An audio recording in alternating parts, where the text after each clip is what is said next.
যদি এমন একটা ভর্তা থাকে গরম ভাতের সাথে, তাহলে কিন্তু আর কোনো কিছু প্রয়োজন পড়বে না। এতটাই সুস্বাদু আর মজাদার এই ভর্তাটা একবার বানিয়ে খেলে আপনারা বুঝতে পারবেন কতটা সুস্বাদু হচ্ছে এই ভর্তাটা। শুধু এই ভর্তাটা দিয়ে এক প্লেট ভাত নিমিশেই খেয়ে ফেলা যায়। এই ভর্তাটা একবার বানিয়ে খেলে কখনোই ভুলবেন না। শুধু পেঁয়াজ আর মরিচের ভর্তা, তেমন কোনো কিছু লাগে না, তবে খেতে দুর্দান্ত স্বাদ হয়। তো আমি এই ভর্তাটা কীভাবে বানিয়েছি আর ভর্তার সাথে কি করেছি সব কিছু আপনাদের সাথে শেয়ার করতে এসেছি। বন্ধুরা প্লিজ ফুল ভিডিওটি দেখার চেষ্টা করবেন। আসসালামু আলাইকুম, সকলে কেমন আছেন? আশা করি আল্লাহর রহমতে ভালো আছেন। যে যেখান থেকে আমার ভিডিওটি দেখতেছেন প্লিজ একটা করে লাইক দিয়ে ভিডিওটি দেখা শুরু করবেন, সবার কাছে অনুরোধ। তো আমি কিন্তু আজকে খুদের ভাপা করব, সাথে কয়েক রকমের ভর্তা করেছি। তো সবগুলো ভর্তাই আপনাদের সাথে শেয়ার করব। তো আমি এখানে খুদের ভাপা করার জন্য কিন্তু আমি খুদ নিয়েছি আর ঢাল নিয়েছি কিছু। তো প্রথমে কিন্তু আমি একটু তেল দিয়ে তেজপাতা আর পেঁয়াজ দিয়েছি, দিয়ে একটু ভেজে নিচ্ছি। তো একটু ভালো করে ভেজে নেব, একদম ব্রাউন কালার করে নেব, যাতে খুব সুন্দর একটা ফ্লেভার চলে আসে রান্নাটার থেকে। তো এখানে আমি যে ঢাল আর খুদ নিয়েছি একসাথে ধুয়ে পরিষ্কার করে দিয়ে দিচ্ছি। তো সকল বন্ধুদের কাছে অনুরোধ, প্লিজ ফুল ভিডিওটি দেখবেন। আর এটা রান্না করেছি আর কয়েক রকমের ভর্তা করেছি আমি আজ। এটা ছিল আমার সকালের নাস্তা, কোনো একদিনই সকালের নাস্তা ছিল। তো মাঝে মাঝে কিন্তু সকালে এরকম নাস্তা খেতে ভালোই লাগে। আর গরম গরম খুদের ভাপার সাথে কিন্তু ভর্তা বেশি মানায়। কয়েক রকমের ভর্তা হলে তো আরও বেশি খেতে স্বাদ হয়। তো আমার বাসায় লোক সংখ্যা, তো এইখানে আমি হলুদের ফাঁকি দিয়ে দিচ্ছি সামান্য একটু, যাতে কালারটা সুন্দর হয়। কারণ ঢাল দিয়েছি তো তাই একটু কালারটা সুন্দর হওয়ার জন্য আমি একটু হলুদ দিয়ে দিলাম। তো একটু ভেজে নেড়ে ছেড়ে একটু ভেজে নেব, ভেজে নিয়ে তারপরে এখানে পানি দিয়ে দেব। পরিমাণ মতো পানি দিতে হবে, যাতে চালটা সিদ্ধ হয়ে আসে, ঢাল আর খুদটা সিদ্ধ হয়ে আসে, এরকম পরিমাণের পানি দিতে হবে। তো আমি ঠিক পরিমাণের পানি দিয়ে নিলাম, দিয়ে এখন ঢেকে 5 মিনিট রাখবো। 5 মিনিট ঢেকে দেব।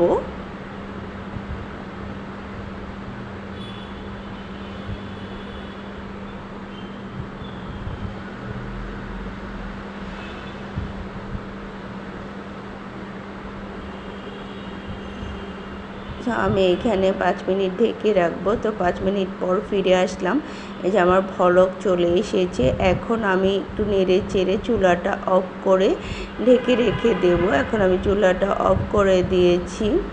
এই যে দেখুন, আবার 5 মিনিট পর ফিরে এসেছি, একদম সিদ্ধ হয়ে এসেছে। এবার একটু উল্টিয়ে নেড়ে চেড়ে দেব, যাতে উপরেরটা নিচে আর নিচেরটা উপরে চলে আসে। এই পর্যায়ে 2 মিনিট বসিয়ে রাখবো, তাহলেই হয়ে যাবে আমার খুদের ভাপাটা।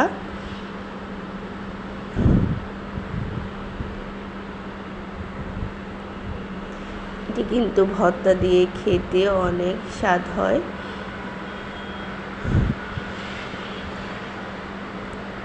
তো হয়ে গেছে।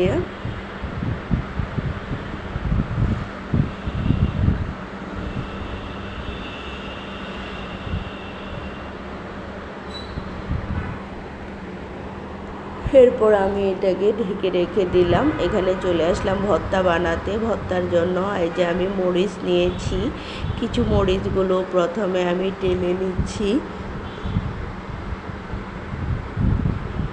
মরিচগুলো আমার প্রায় টালা হয়ে গেছে। এখানে আমি একটু সরিষার তেল দিয়েছি।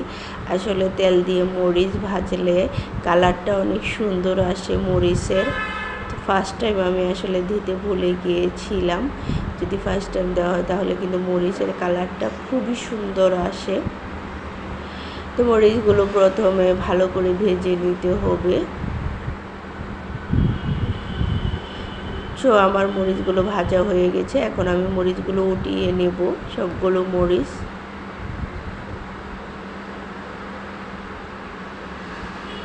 এখন আমি পেঁয়াজগুলো দিয়ে দেব। পেঁয়াজগুলো কিছু হালকা ভেজে নেব।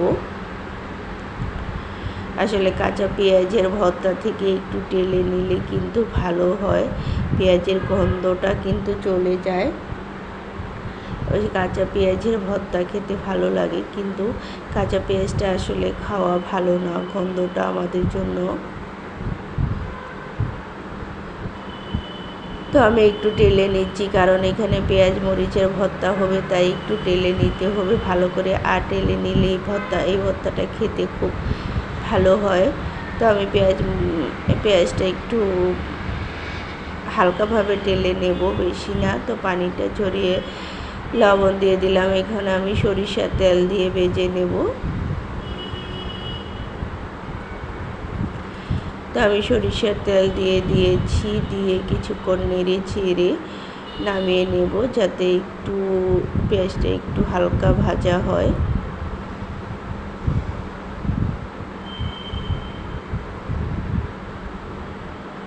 তো আমার পেঁয়াজটা ভাজা হয়ে গেছে। আমি ঠিক এরকম করে ভেজে নিয়েছি, আর ভাজবো না। তো কারা কারা এরকম পেঁয়াজ মরিচের ভর্তা খান? অনেকে হয়তো খান, আবার অনেকে হয়তো খান না। যারা খেয়েছেন তারা তো জানেনই এর স্বাদ কতটা। আর যারা খান না তারা একবার ট্রাই করে দেখতে পারেন, এর ফ্রেন্ড হয়ে যাবেন। এই ভর্তাটা এতটাই সুস্বাদু। তো এই যে আমি এইভাবে পেঁয়াজ আর মরিচ টেলে নিয়েছি। এখন আমি ভর্তাটা করে নেব। প্রথমে আমি মরিচগুলো ভেঙে নেব, ভেঙে গুঁড়ো করে নেব। যে মরিচগুলোর বটি আছে সে বটিগুলো আমি ফেলে দিচ্ছি। ফেলে দিয়ে সবগুলো মরিচই কিন্তু আমি ভেঙে নেব। তো মরিচগুলো কিন্তু আমার ভাঙা হয়ে গেছে। এখন আমি পেঁয়াজগুলো দিয়ে দেব। পেঁয়াজগুলো দিয়ে মরিচের সাথে একদম মিশিয়ে নেব, সুন্দর করে কচলিয়ে। তাহলেই হয়ে যাবে আমার একদম পারফেক্ট একটা সুস্বাদু ভর্তা। আর চাইলে আপনারা এখানে আবার সরিষার তেলও দিতে পারেন।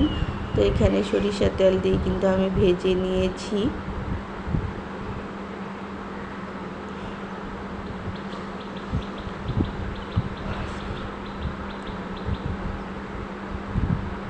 দেখেছেন কালারটা কত সুন্দর হয়েছে, আর খেতেও কিন্তু অনেক সুস্বাদু।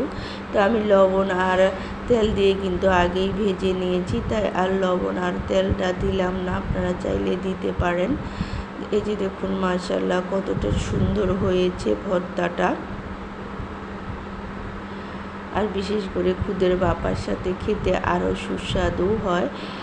ভাত দিয়ে খেতে ভালো লাগে, গরম ভাত, এটা পান্তা ভাত দিয়েও খেতে অনেক ভালো লাগে। তো আমি উপর থেকে কিছু তেল দিয়ে দিলাম সামান্য পরিমাণ, কারণ আমি আগেই ভেজে নিয়েছি।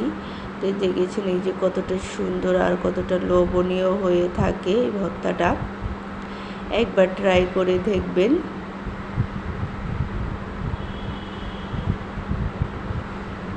তো চলে আসলাম পরবর্তী ভর্তা করার জন্য। আমি এখানে আর আলু ভর্তা করব আর ডিমের ভর্তা করব। তো আলু ভর্তার জন্য কিন্তু আমি পেঁয়াজ মরিচ নিয়ে নিয়েছি আগে থেকেই।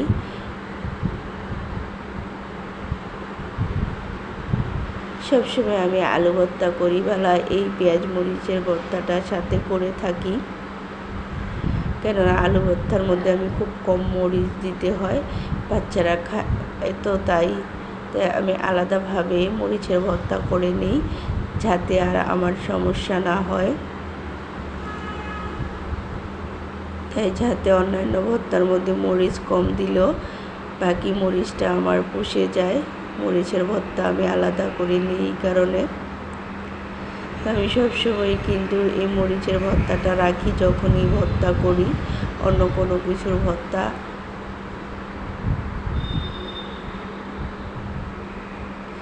যাতে আর আমার কোনো সমস্যা না হয়। এখন আমি ডিমের ভর্তা করে নেব।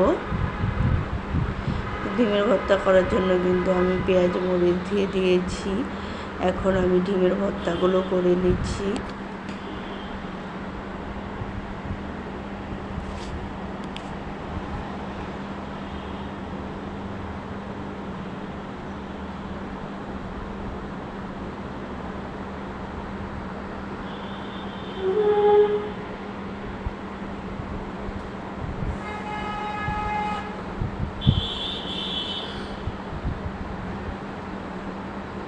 তো আর কি ডিমের ভর্তাটা আমি করে নেব এখন খুব সুন্দর করে।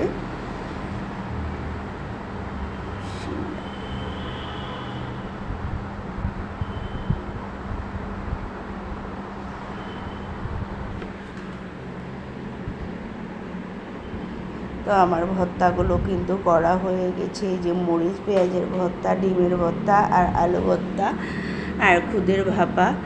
তো খেতেও অনেক সুস্বাদু হয়ে থাকে আর অনেক লোভনীয় এই খাবারটা, একবার ট্রাই করতে পারেন।